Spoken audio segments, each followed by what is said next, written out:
Fala galera, sejam mais uma vez bem-vindos aqui ao Balcão Pop, aqui é o Sr. Balcão, você está no Balcão Pop.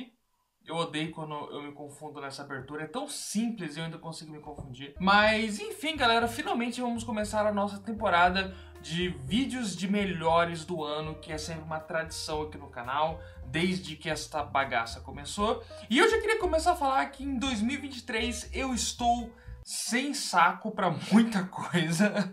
Normalmente eu compenso a minha falta de produção, né? Porque eu não tenho um estúdio, eu moro no interior, aqui tem um monte de pássaro, um monte de cachorro, um monte de gente gritando e sendo esfaqueada na rua do nada. E por causa disso eu tento compensar a falta de nível de produção do meu canal com cuidado, né? Ficar regravando várias vezes cada take, para que caso alguém grite, eu gravo de novo e tudo mais. Tudo isso é um cuidado que eu tenho normalmente. E esse ano, sinceramente, eu estou sem saco, porque 2022, como vocês sabem, foi o pior ano da minha vida. E principalmente na parte do canal, eu fiquei muito frustrado porque eu não consegui produzir tanto quanto eu gostaria.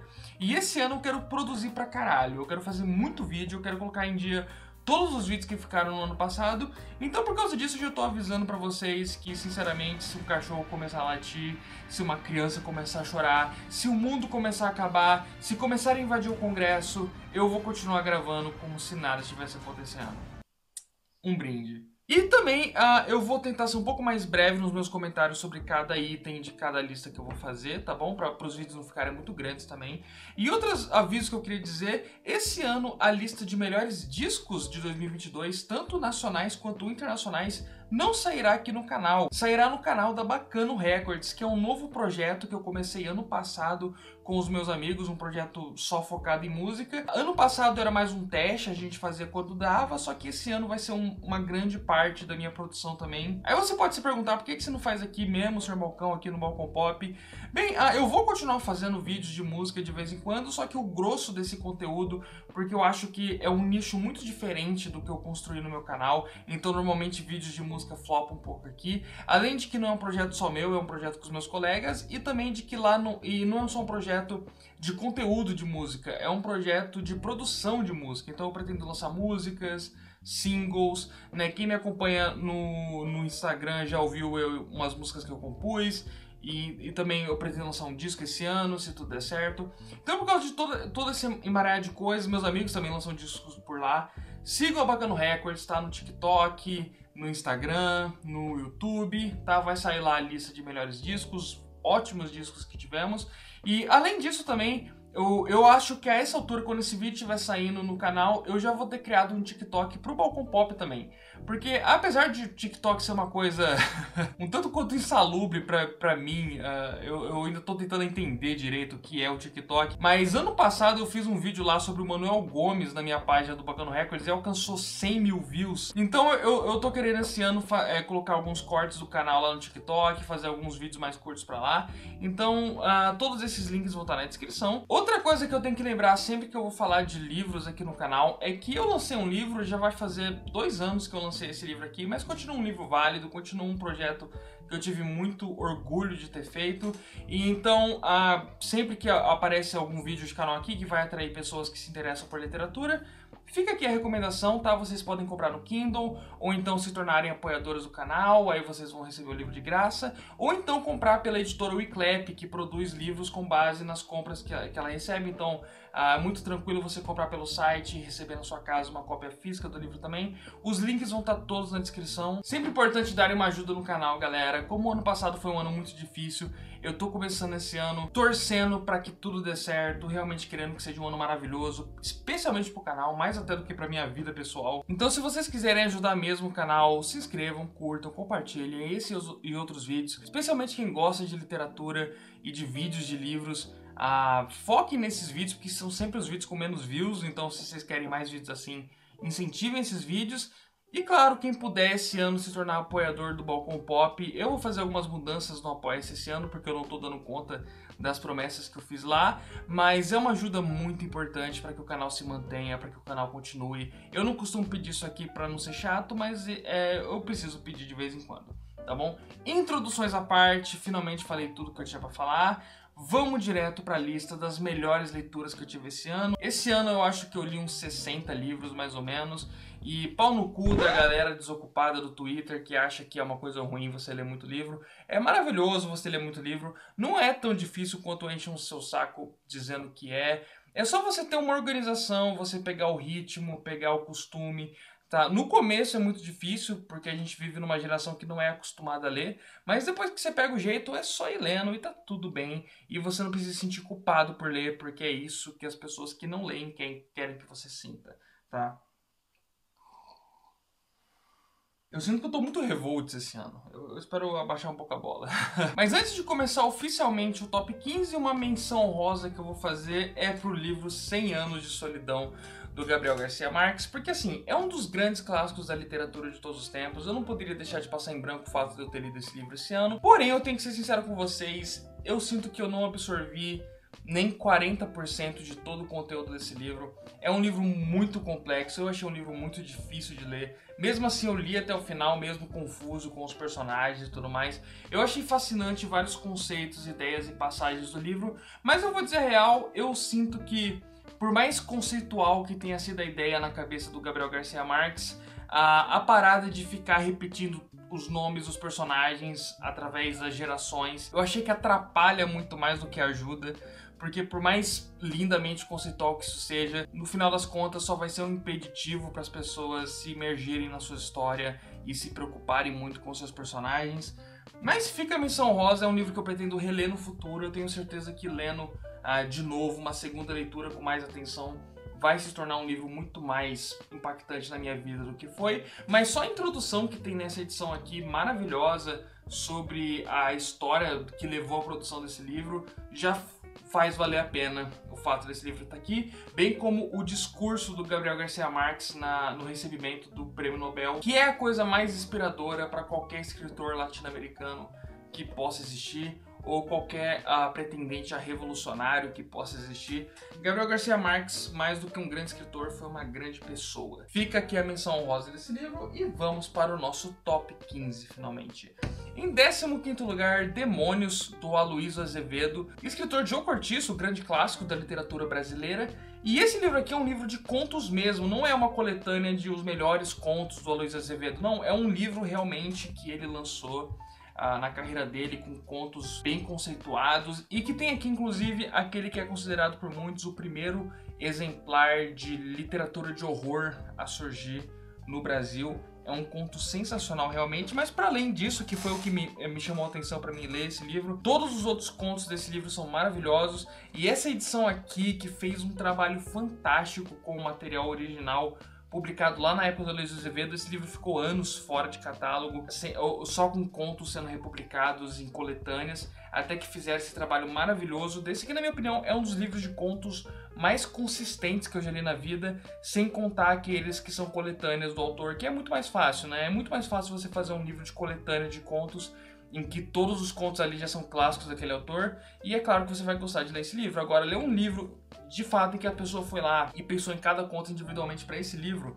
como é o caso do meu, mais uma vez o jabá aqui, é muito mais difícil você sair com um resultado tão fantástico e consistente quanto esse. Em 14º lugar, A Ascensão de Tallulah, que nada mais é do que a continuação do livro que entrou na minha lista do ano passado, que era O Último Lobisomem, do Glenn Duncan. Então aqui temos a segunda parte dessa, que se não me engano é uma trilogia, e ainda não saiu o terceiro livro no Brasil, o que me deixa um pouco preocupado. O segundo livro é até melhor do que o primeiro, continua naquele formato de diários da personagem principal. Dessa vez nós acompanhamos a história dessa mãe lobisomem indo atrás dos seus 2 filhotes que foram sequestrados por uma trupe de vampiros. Apesar de parecer fácil esses livros de fantasia e terror que sempre viram best-sellers e que são publicados nesses formatões aqui, sempre parecem livros que são livros muito automáticos, feitos sobre certas fórmulas que não tem como dar errado, mas sinceramente esse ano eu li vários livros blockbuster de lobisomens e a maioria deles é péssimo, inclusive o da Anne Rice, com todo respeito a ela, que é uma autora maravilhosa, só que os livros de lobisomem dela foram péssimos, especialmente o segundo que eu li esse ano, que é o Inverno, Os Lobos da Inverna, que é, sem sacanagem, um dos piores livros que eu li na vida. Então, tipo assim, é bem mais difícil escrever um bom livro de lobisomem, de terror, do que parece. E esses livros aqui são sensacionais. Fica a dica se você gosta desse tipo de coisa. Para 13º lugar, eu vou colocar A Velhice do Padre Eterno, do Guerra Junqueiro. E é fascinante, eu li bastante livros de literatura portuguesa esse ano. E tanto, eu vou deixar aqui de menção honrosa o Odes Modernas, do Alteiro de Quental. Os dois autores foram contemporâneos, né, esses dois poetas, e eles eram autores bem progressistas, com tendências bastante revolucionárias para Portugal. E é muito interessante que eles fizeram parte de um grupo, quando eles chegaram na terceira idade, de autores que eram revolucionários na juventude, mas que cresceram decepcionados com o rumo do movimento e que ficaram tristes por não ter acontecido uma revolução socialista em Portugal. E a maioria deles cometeu suicídio, uma história bem triste, assim, na real, de todos os autores. Inclusive o Eça de Queiroz fazia parte desse grupo. Mas aí eu li esses dois livros de poesia esse ano, adorei os dois. O Odes Modernas é um livro mais esperançoso, um livro que, assim, brava pelo futuro da nação.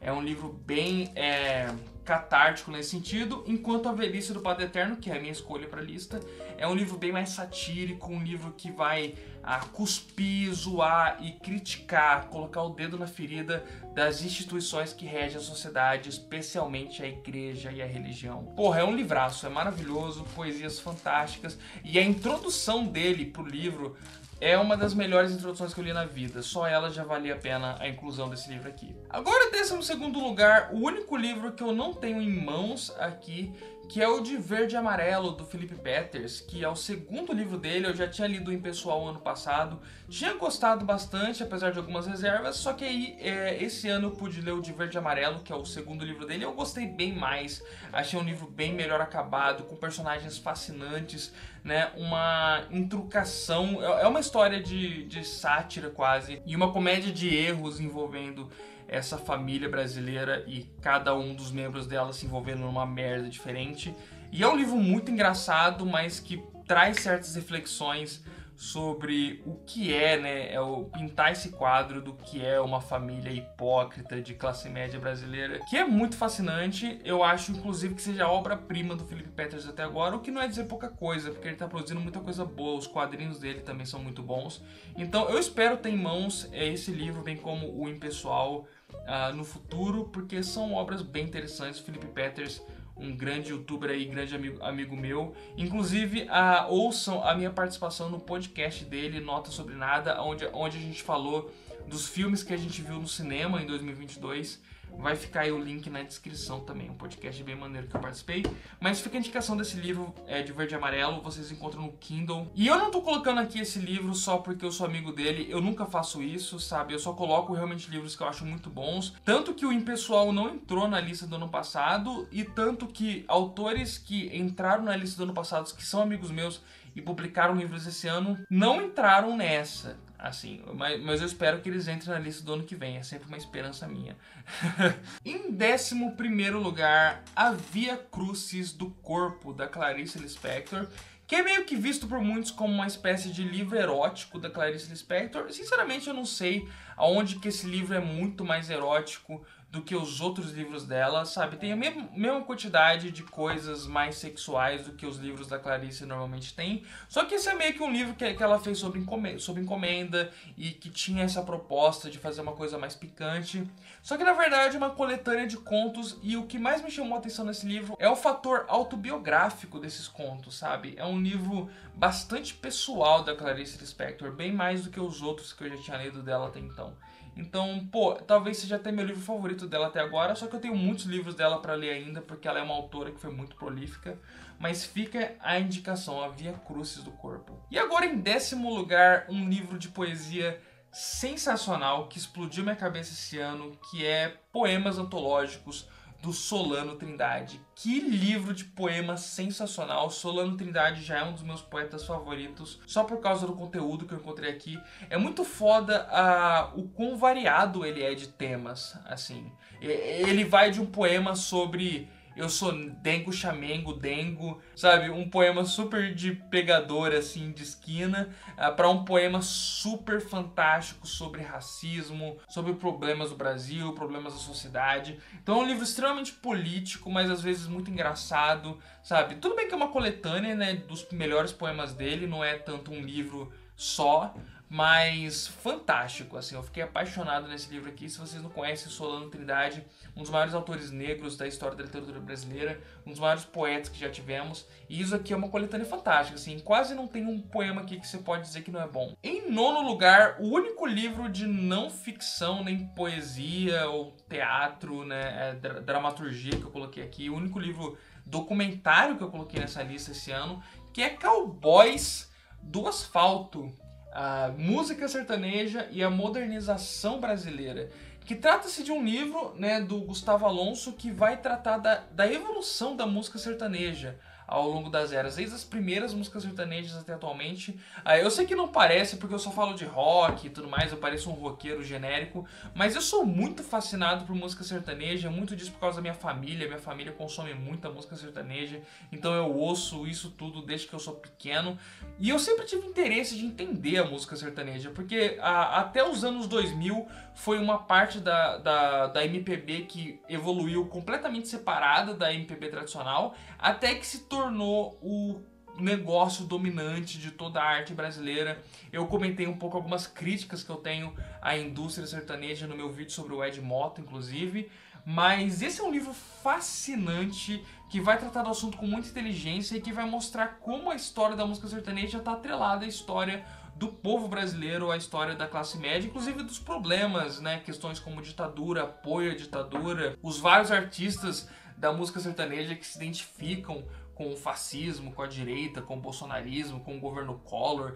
Então é um livro de um conteúdo político muito forte, traçando com a música sertaneja. Então se você se interessa por música sertaneja, esse livro aqui é um livro definitivo, talvez, sobre o tema. Em oitavo lugar, um dos livros mais deliciosos que eu tive o prazer de ler em muito tempo, que foi Mundo Perdido, do Arthur Conan Doyle. Finalmente eu pude ler algo do Conan Doyle que não fosse Sherlock Holmes. Eu tava louco pra ler isso aqui. Inclusive, uma coisa que foi muito interessante foi ler esse livro e depois assistir esse box aqui que eu comprei da editora Obras Primas, que é um box de filmes de dinossauros clássicos do cinema, e tem 2 filmes aqui baseados nesse livro aqui, o que é muito interessante. E é um livro do Conan Doyle muito parecido com A Viagem ao Centro da Terra, do Júlio Verne, só que eu achei até ainda mais aventuresco, mais engraçado, sabe? O Júlio Verne, ele é muito cientificista, assim, às vezes ele entra numa aspira de ficar fazendo uns cálculos matemáticos por muito tempo do livro, que deixa a leitura um pouco enfadonha. O Conan Doyle não, isso aqui é uma aventura atrás da outra, atrás da outra, atrás da outra. E assim, do que eu assisti de adaptações desse livro, eu posso dizer que, ao que me aparenta, não houve nenhuma adaptação à altura desse livro até hoje, porque é um livro muito engraçado e muito grandioso, assim. Não é só uns dinossaurinhos que aparecem, é um livro com muita ação. Tem lá uma tribo de homens macacos, uma tribo de Neandertais. Eu também sou muito interessado por pré-história, como vocês sabem, por homens macacos, toda essa parada.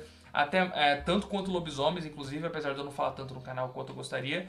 E esse livro aqui é um dos grandes exemplares desse tipo de literatura que você pode encontrar. E uma das aventuras literárias mais divertidas que eu já tive o prazer de ler. E em sétimo lugar, mais um livro de poesia, dessa vez um clássico brasileiro absoluto, Morte e Vida Severina, do João Cabral de Melo Neto. Só que assim, uma pequena trapaça, porque esse livro aqui que eu estou em mãos não tem só o Morte e Vida Severina, né? O Morte e Vida Severina tem umas 50 páginas, mas para além disso tem outros 2 livros aqui do João Cabral de Melo Neto publicados juntos, que são tão bons quanto, talvez até melhores. Especialmente Uma Faca Só Lâmina, que é, nossa, talvez o melhor poema que eu li esse ano inteiro. E é um poema grandão, assim, né?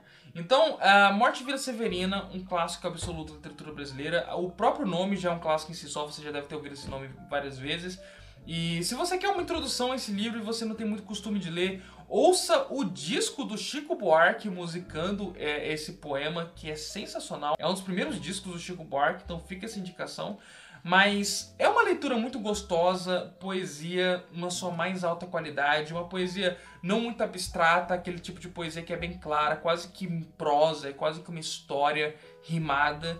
Então, sabe, João Cabral de Melo Neto tem um tipo de poesia muito fácil, muito gostoso de ler, só que muito profundo e da melhor qualidade possível. Então, livraço aqui, fica muito essa indicação. E agora, em sexto lugar na lista, o melhor livro de poesia que eu li esse ano, na verdade, um dos melhores livros de poesia que eu li na minha vida inteira, que é Poesia de Flor Bela Espanca, volume 1.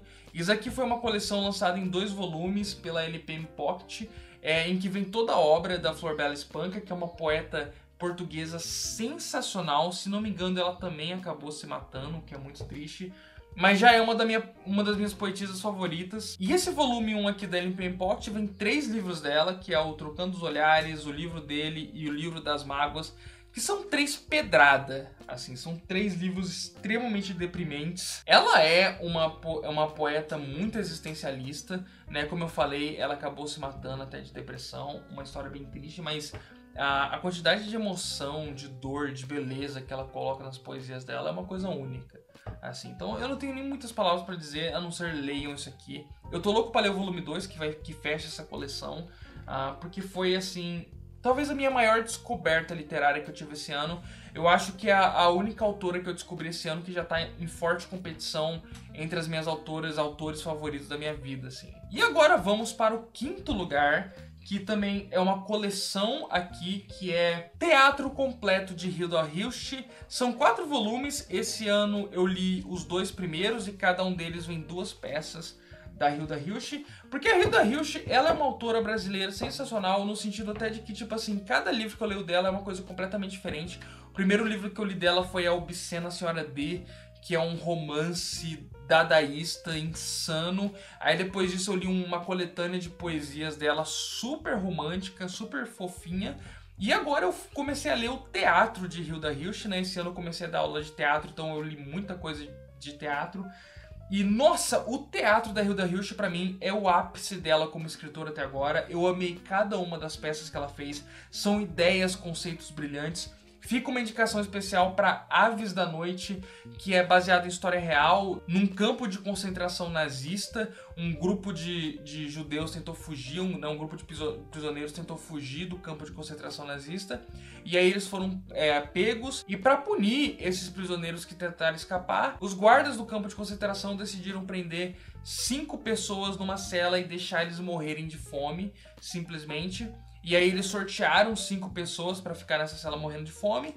E uma das pessoas, um dos prisioneiros que foi sorteado, começou a chorar em desespero. E aí um padre se dispôs a entrar no lugar dele e pediu para entrar na cela no lugar dele e morrer de fome. E aí a peça vai contar isso, vai contar esses 5 prisioneiros, incluindo o padre, discutindo ali enquanto eles estão morrendo de fome numa cela. Então, uma peça bem pesada, mas uma das mais originais e, assim, incríveis que eu já li na vida, realmente. Então, tipo assim, o teatro completo de Hilda Hilst é maravilhoso. Eu podia falar por horas de cada uma das peças aqui, só que eu tô tentando ser um pouco mais rapidinho hoje.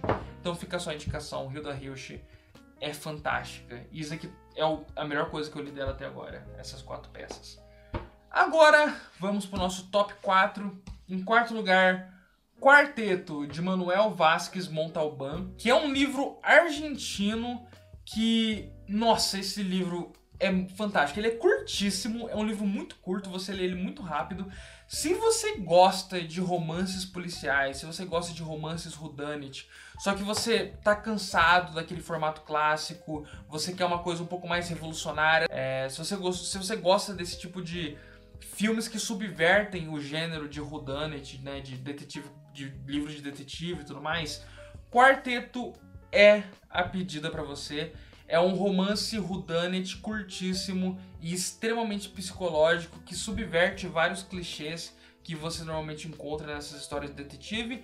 É um livro curtíssimo que vai te dar um soco no estômago e te deixar chocado com o final dele. É uma resolução muito abismante e, nossa, é um livro curtíssimo que que ficou na minha memória até agora. Ele alugou um apartamento na minha cabeça e foi um dos primeiros livros que eu li esse ano. Eu tô muito feliz de ter lido ele. Eu comprei numa dessas lojas de shopping que cada livro custa R$10. Eu não me arrependo, tipo, livraço argentino. fica muito a indicação desse livro. Em terceiro lugar, agora vamos falar só de clássico, eu vou falar do tomo 1 de Don Quixote. Exatamente, eu não consegui ler inteiro, mas tem o tomo 1 e o tomo 2 de Don Quixote, sendo que eles foram lançados no período de 10 anos entre um e outro. Então são meio que 2 livros realmente, Don Quixote 1 e Don Quixote 2, né? Tiveram 10 anos aí do lançamento do primeiro para o lançamento do segundo, só que como sempre as pessoas publicam os livros em edições definitivas assim, todo mundo pensa que é um livro só. O que faz sentido até certo ponto, mas eu precisava falar desse livro aqui porque eu não me divertia tanto lendo um clássico em muito tempo, sabe?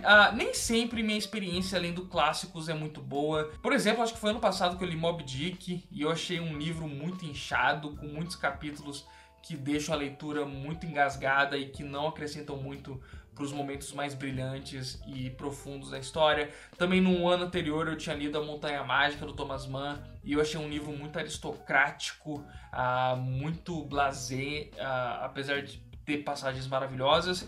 E Don Quixote não, foi tipo assim, por mais que seja um livro extremamente antigo, muitos consideram ele o livro que deu origem à literatura moderna como a gente conhece hoje. É um livro fantástico, extremamente engraçado, com uma passagem mais memorável do que a outra. E isso porque eu só li o tomo 1 dele até agora. Eu nem vejo a hora de ler o tomo 2, vai ser talvez minha primeira leitura esse ano. E enfim, só pelo tomo 1 já posso indicar Don Quixote é fantástico. E inclusive o tomo 1 por si só já tem um começo, meio e fim muito bem desenvolvido. E eu fiquei muito satisfeito, assim, não foi uma dessas leituras que na metade meio que para, assim, você precisa ler logo em seguida. Não, eu fiquei satisfeito, agora eu tô dando uma pausa pra mim pegar o volume 2, pra mim também não acabar com essa leitura tão rápido, porque foi muito deliciosa. E em segundo lugar, mais um clássico aqui que eu li esse ano, um clássico delicioso também, Orgulho e Preconceito, da Jane Austen. E, nossa, que livro sensacional. É um livro, assim, de situações, de cotidiano, muitos diálogos, né, muitas passagens longas, em que tecnicamente nada está acontecendo. Só que o que fascina nesse livro é o quão bem escrito ele é, o quanto as personagens são interessantes, o quanto os diálogos são legais. É uma novelona muito bem feita, como muitos livros clássicos são. Só que sempre que o livro vai abordar uma questão mais complexa, de patriarcado, ou então de existencialismo, ou das relações, né, tipo assim, tanto românticas quanto abusivas, quanto paternais, maternas, tudo isso. Sempre que o livro vai tocar num assunto desse, ele aborda esse assunto com muita inteligência, com muita sagacidade e com muito sarcasmo. É um livro muito engraçado, e isso é uma coisa que o John ele comentou comigo lá no Twitter, eu falando sobre o livro, que é uma coisa que se perde na maioria das adaptações da Jane Austen,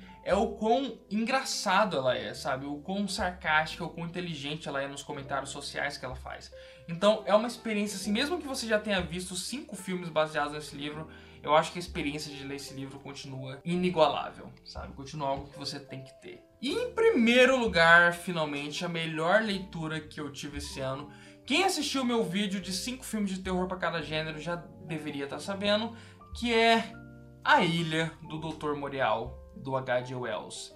Que livro fantástico, assim. Não só é um livro super criativo, uma aventura clássica, né? Desses livros que são a referência básica de cultura pop, influenciou um monte de coisa. Mas, para além disso, é um livro com tanto significado. É um livro que aborda tantas camadas diferentes sobre religião, abuso de poder, ciência. Também, na parte superficial do livro, o livro funciona como horror body horror, funciona como um livro de fantasia, funciona como um livro de mistério, de investigação. Todas as coisas que esse livro tenta fazer, ele consegue fazer com muita qualidade, sendo um livro curto, assim, de 150 páginas e muito direto ao ponto, sabe? Como todo livro do H.G. Wells nunca são livros muito inchados, nem muito rebuscados, mas são livros que dizem tudo o que eles precisam dizer em pouco tempo. E esse ano eu li também O Homem Invisível dele, que eu gostei bastante. Eu já tinha lido outros livros dele antes, o Alimento dos Deuses, eu já tinha lido também A Máquina do Tempo. E esse é de longe o melhor livro dele, na minha opinião. É um livro que eu tô absolutamente apaixonado e que eu quero muito fazer um vídeo só sobre ele, sobre as adaptações dele pro cinema, mais pro futuro, só que isso ainda vai demorar pra acontecer. Mas fica a indicação fortíssima, é um livro que eu nem vejo a hora de me ver numa mesa de bar discutindo ele com alguém que leu, porque tem muitas teorias que você pode criar em cima disso aqui. Enfim, galera, esse foi o meu top 15 livros de 2022, leituras que eu tive esse ano, né, o ano que acabou de acabar. Espero que tenham gostado. Se alguma dessas indicações te pegou no coração, ou se você acaba lendo um desses livros e gostar, comente aqui o que você achou desses livros, se você já leu algum, também comente aí. E se alguma indicação de livro aqui tiver mudado sua vida, faz um pix pra mim. Ou então se torna apoiador do canal pra dar uma força e a gente continuar esse trabalho. Muito obrigado, galera. Logo mais vídeos aí dos melhores do ano saindo no canal. Até a próxima e valeu!